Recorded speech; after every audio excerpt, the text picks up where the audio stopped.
Samedi 30 mars 2013, Madame, Messieurs, bonsoir. Merci de votre fidélité.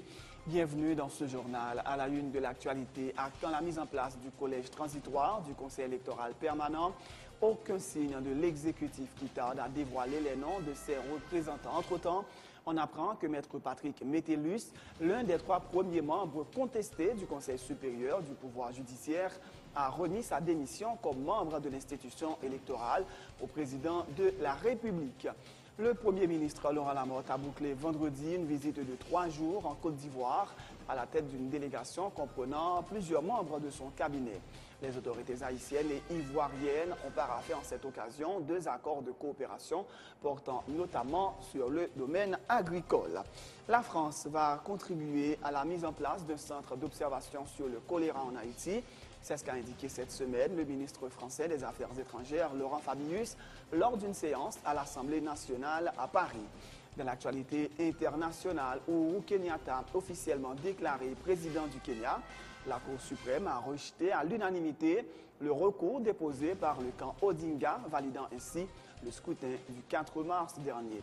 Le pape François a participé vendredi à son premier chemin de croix en tant que souverain pontife. Il s'est distingué en rendant un hommage aux musulmans. Dans l'actualité sportive, l'équipe haïtienne de football des moins de 17 ans a laminé jeudi soir 4-0 les U20 dominicains au stade Silvio Cator. Les U17 haïtiens se préparent pour la dernière phase des éliminatoires de la Coupe du Monde la semaine prochaine à Panama.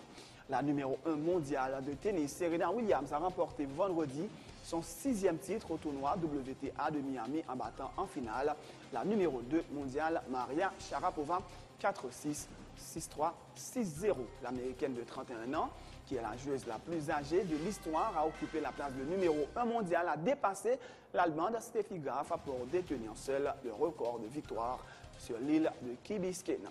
Madame, Messieurs, restez branchés pour le développement de ces titres et de bien d'autres.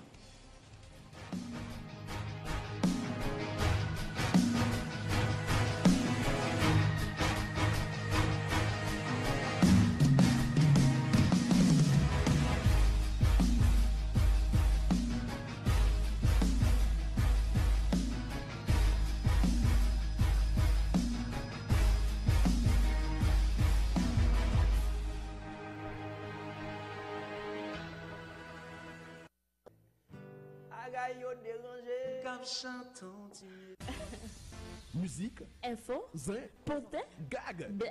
Aujourd'hui, c'est le jour. Gadon Zin. Allô? Mr. M. VIP, variété info plaisir. Tous les vendredis 8h du soir, reprise dimanche 6h du soir et mardi midi sur Télé Pluriel, la chaîne 44. VIP, l'anti-stress absolu. L'année qui porte 365 jours, c'est une année homosexuelle. VIP, le meilleur du divertissement sur la chaîne 44.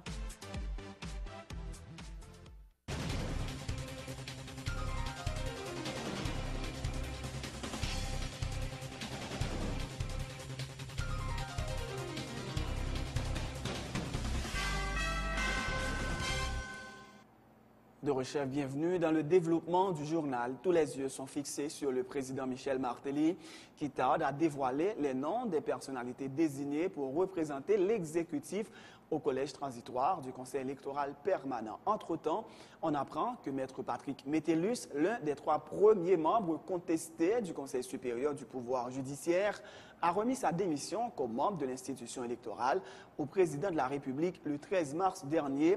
Aucune nouvelle cependant concernant les 2 autres conseillers, Yves-Benoît Jean-Marie et Sana Vexantus, qui avaient promis de se retirer pour faciliter la tâche au chef de l'État. Retour sur l'actualité de la semaine avec des Port-au-Prinциens qui expriment leurs inquiétudes par rapport à la lenteur enregistrée dans la formation du Conseil électoral alors que les élections doivent avoir lieu avant la fin de l'année. Reportage Catherine Déronce. Alors que l'on parle de la réalisation des élections municipales et législatives au cours de cette année 2013, les autorités peinent à mettre en place l'organe qui sera chargé de réaliser le scrutin, à savoir le collège transitoire du Conseil électoral permanent, né de l'accord du 24 décembre 2012 sous le parapluie des religions pour la paix. Un CTCEP qui doit être constitué de représentants du Conseil supérieur du pouvoir judiciaire, de l'exécutif et du législatif. 3 mois plus tard, une solution n'est toujours pas trouvée à la crise. La femme et l'homme de la rue observent avec inquiétude les différents acteurs. Certains pointent du doigt le Parlement et l'exécutif qui, à leur avis, ne veulent pas des élections. Moi, je pense que les deux acteurs concernés, ni le Parlement, ni l'exécutif, pas qu'on volonté juste qui manifestait de la part de deux institutions. C'est comme si on voyait que les gens ont pris le jeu de coquin. Et puis, le peuple a victime, le peuple a souffert. L'essentiel, c'est que les gens pas jamais mettre tête ensemble pour organiser, pour faire ça qu'ils sont supposés faire. Moi, je crois que le blocage qui existe dans le processus électoral, c'est au niveau des exécutifs et législatifs. Et moi, je crois que la population est toujours honnête, est toujours prête pour le monde à le défendre. Mais même si ce n'est pas ça à le défendre, ce n'est pas droit à la population à le défendre. Et c'est affaire pas toujours réglée. Et même si on le prend dans le parlementaire, chaque député toujours une activité au besoin de régler pour la commune, mais pendant ce temps, il n'y a pas jamais atterri sur la population. Son de cloche différent de ses porte-au-princiens, pour eux, l'exécutif est le seul responsable du blocage. Il salue par ailleurs la désignation par le Parlement de ces 3 représentants. Le blocage n'a pas sorti de l'autre côté. C'est dans la présidence, dans Michel Martelly, que le blocage a sorti. Actuellement là, il était toujours accusé par les législatifs, les sénateurs et les députés. Monsieur prend une décision, il sorti 3 noms. Donc, dans le niveau parlement, on a tout pour nous être clair. Balle là pas dans le parlement, c'est dans le comité de la présidence. C'est 3 personnes vraiment fiables. Maintenant, tout le monde connaît qui position il prend dans le PSCJ. C'est-à-dire c'est un personnage qui a une crédibilité. Ça c'est un. Ancien député à tout. Nous avons un passé honnête. Le peuple a fait confiance. Sauf député filant qui ne pas trop connaître. Mais à entendre parler de lui-même, nous trouvons son bon choix. Pour une autre catégorie, la décision d'organiser ou non les élections en Haïti cette année dépend de l'international. Élection, ça, d'abord, international pour le faire. Ni petit groupe qui dans le Parlement, même l'exécutif là, tous ces projets blancs, tous ces blancs qui ont aller. Nous ne pouvons pas aimer ces Nations Unies qui dit que les États-Unis ne pas parler les États-Unis, Canada, la France, qui dit que pas faire élection. C'est blanc pour dire là. Si blanc dit élection juillet, élection faite en juillet directement. Si blanc dit même monde qui est bon, il n'est pas bon. Après dit même le vote, même le campé en ligne, c'était théâtre. Pour l'instant, on attend que l'exécutif emboîte le pas au CSPJ et au Parlement pour mettre en branle la machine électorale. Le Premier ministre Laurent Lamotte a bouclé vendredi une visite de 3 jours en Côte d'Ivoire à la tête d'une délégation comprenant plusieurs membres de son cabinet. Il s'agissait d'une visite d'amitié et de rapprochement entre les deux pays pour encourager la coopération sud-sud. Les autorités haïtiennes et ivoiriennes ont paraphé en cette occasion 2 accords de coopération portant notamment sur le domaine agricole. Laurent Lamotte, qui a exprimé le soutien du président haïtien au chef de l'État ivoirien pour les efforts déployés dans la reconstruction et le redressement économique du pays, a salué le retour de la paix et de la stabilité en Côte d'Ivoire. Le chef du gouvernement ivoirien a lui aussi salué les efforts consentis par l'administration Martelly Lamotte pour améliorer les conditions de vie de la population haïtienne. Il renouvelle la volonté de son pays d'accompagner Haïti dans ses efforts de reconstruction. Autre point de l'actualité, les avocats de David Chéry, ancien PDG de la coopérative Cœurs Unis, informent avoir attaqué à la Cour de cassation un arrêt de la Cour d'appel des Gonaïves qui avait confirmé le jugement du tribunal correctionnel de Port-au-Prince condamnant M. Chéry à payer plusieurs millions de gourdes aux sociétaires victimes des coopératives. Maître Jean-Rémy David soutient que c'est un huissier affecté aux Gonaïves qui avait signifié à David Chéry la décision du tribunal alors que son client réside à Port-au-Prince. Un acte illégal, dit-il, qui remet en cause le jugement qui a été prononcé. De son côté, le coordonnateur du comité de remboursement de la coopérative ayant déclaré faillite, Jean-Rico Brunache, soutient que plus de 70% des anciens sociétaires de Cœurs Unis ont déjà été remboursés. Sur 23 000 sociétaires Cœurs Unis ont gagné, correct, remboursé environ 70%. Pendant que PDG Cœurs Unis a continué à bon genre l'éducation pour tout le monde dans le même local sous le même nom. Avec Sotia, nous ne sommes pas satisfaits de saldio. Autrement dit, dans pile point que nous demandons pour le trancher sous lui, il n'est pas tranché sous lui. Donc la loi dit que la Cour de cassation en particulier, on rend un arrêt avec lequel il y a un problème, ou qu'a fait contre lui-même, ça relève une requête civile. Pour adresser une requête à la Cour de cassation, ou attirer attention sur le point que des pas traité, des pas bien traité, et vous demander pour revenir sur lui. Donc si le demande ça accepté, automatiquement, l'arrivée, ça relève aux rétractations. Donc, on dit, la reprendre l'arrêt, la préformer. C'est une violation très très grave de la loi, qui fait que AXA nul. Et si AXA nul, toute procédure qui suit là, ensemble, l'arrêt de la Cour d'appel est nul. Dès lors, puisque un recours qui fait contre arrêt, eh bien, la loi dit la requête civile est suspensive. C'est-à-dire, tant que nous ne pouvons pas vider la requête civile là, par devant la Cour de cassation, il n'y a pas qu'à bailler aucune suite à arrêt ça. C'est dans ce sens que le commissaire du gouvernement, qui est un homme respectueux de la loi, comprendre qu'il n'est pas qu'à faire aucune suite tant que la Cour de cassation n'a pas statué sous requête civile là. Donc c'est dans phase ça nous. Tout à fait autre chose, la France va contribuer à la mise en place d'un centre d'observation sur le choléra en Haïti. C'est ce qu'a indiqué cette semaine le ministre français des Affaires étrangères, Laurent Fabius, lors d'une séance à l'Assemblée nationale à Paris. Le financement par la France de ce centre d'observation sur le choléra fait partie de la réponse apportée à l'épidémie, informe le chancelier français, soulignant que son pays avait aussi mis à la disposition d'Haïti des experts de la pathologie et fourni du matériel médical et des lits adaptés au centre de traitement de choléra.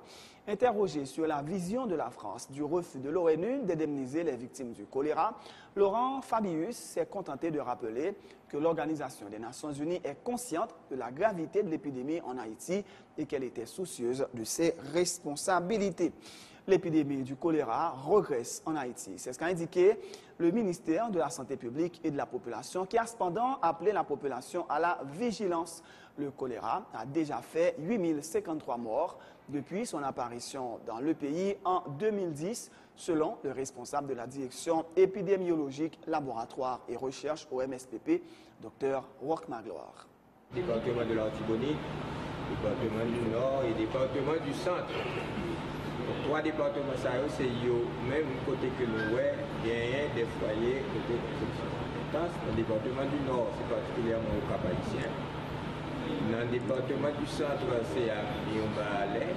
Et dans l'Artibonite, c'est la commune de Saint-Michel. Donc c'est là le réservoir là et coulière là.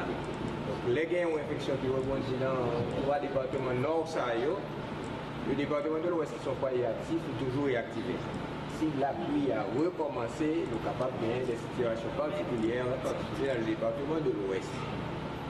Le moyen de cas mensuel est autour de 3000 cas. Nous comptons dans la baisse comme l'administration d'expliquer de la 9e à la 12e semaine. De 750 cas au cours de la 9e semaine, nous passons à la 10e semaine à 227 cas. Nos moyens de cas hebdomadaires est autour de 200 cas par semaine.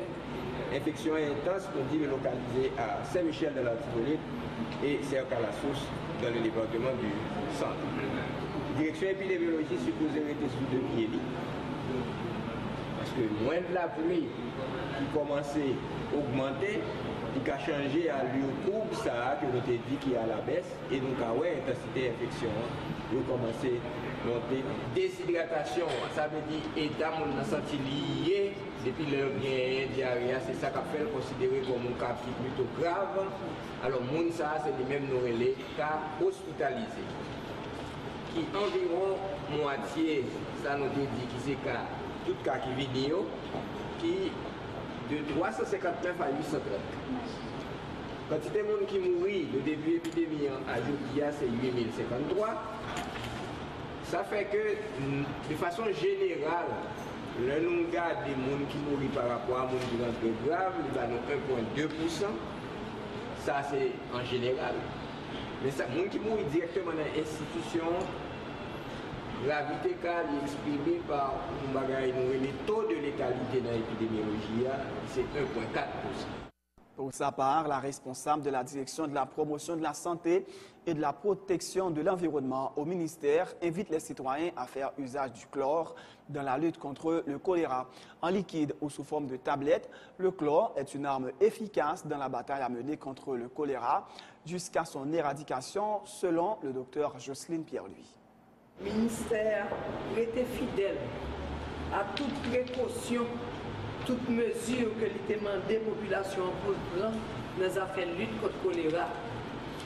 Comme ça, je dis, on a persisté sur l'utilisation chlore. Ça nous est les chlore liquide avec chlore en tablette ou en pastille, il n'y a pas de genre de dire, dans la lutte contre le choléra.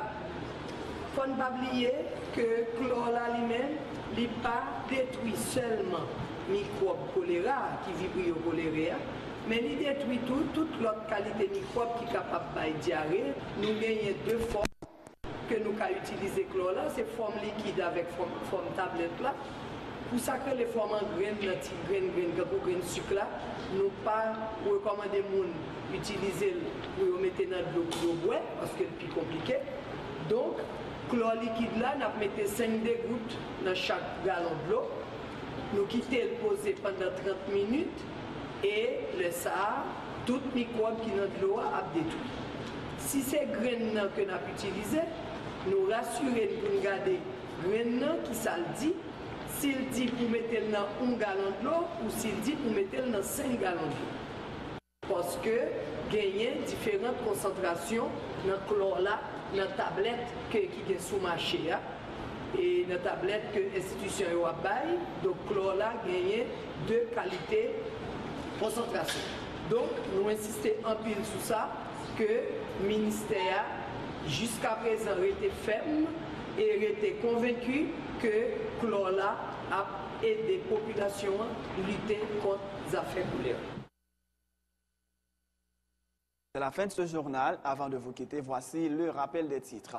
À quand la mise en place du collège transitoire du Conseil électoral permanent, aucun signe de l'exécutif qui tarde à dévoiler les noms de ses représentants. Entre-temps, on apprend que Maître Patrick Metellus, l'un des 3 premiers membres contestés du Conseil supérieur du pouvoir judiciaire, a remis sa démission comme membre de l'institution électorale au président de la République. Le Premier ministre Laurent Lamotte a bouclé vendredi une visite de 3 jours en Côte d'Ivoire à la tête d'une délégation comprenant plusieurs membres de son cabinet. Les autorités haïtiennes et ivoiriennes ont paraphé en cette occasion 2 accords de coopération portant notamment sur le domaine agricole. La France va contribuer à la mise en place d'un centre d'observation sur le choléra en Haïti. C'est ce qu'a indiqué cette semaine le ministre français des Affaires étrangères, Laurent Fabius, lors d'une séance à l'Assemblée nationale à Paris. Dans l'actualité internationale, Uhuru Kenyatta, officiellement déclaré président du Kenya, la Cour suprême a rejeté à l'unanimité le recours déposé par le camp Odinga, validant ainsi le scrutin du 4 mars dernier. Le pape François a participé vendredi à son premier chemin de croix en tant que souverain pontife. Il s'est distingué en rendant un hommage aux musulmans. Dans l'actualité sportive, l'équipe haïtienne de football des moins de 17 ans a laminé jeudi soir 4-0 les U20 dominicains au stade Sélio 14. Les U17 haïtiens se préparent pour la dernière phase des éliminatoires de la Coupe du Monde la semaine prochaine à Panama. La numéro 1 mondiale de tennis, Serena Williams, a remporté vendredi son 6e titre au tournoi WTA de Miami, en battant en finale la numéro 2 mondiale Maria Sharapova 4-6, 6-3, 6-0. L'américaine de 31 ans, qui est la joueuse la plus âgée de l'histoire, a occupé la place de numéro 1 mondiale, a dépassé l'Allemande Steffi Graf pour détenir seule le record de victoire sur l'île de Key Biscayne. Voilà qui va faire ce journal. Merci de l'avoir suivi. Bonne suite de programme sur Télé Pluriel.